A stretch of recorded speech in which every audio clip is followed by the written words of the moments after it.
Bun venit la un popas de suflet, primul om, o ființă perfectă. Cât de multe sunt lucrările tale, Doamne, Tu pe toate le-ai făcut cu înțelepciune și pământul este plin de făpturile tale.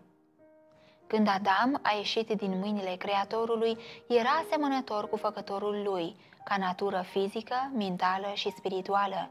Dumnezeu a făcut pe om după chipul său, iar scopul lui a fost ca omul să descopere cu atât mai mult acest chip, cu cât trăia mai mult, să reflecte din ce în ce mai fidel slava Creatorului.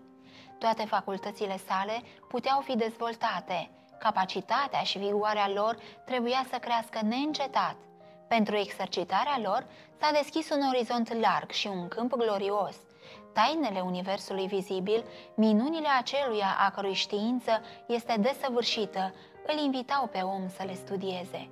Privilegiul său cel mare era să aibă o comuniune directă, față în față și de la inimă la inimă cu Făcătorul său.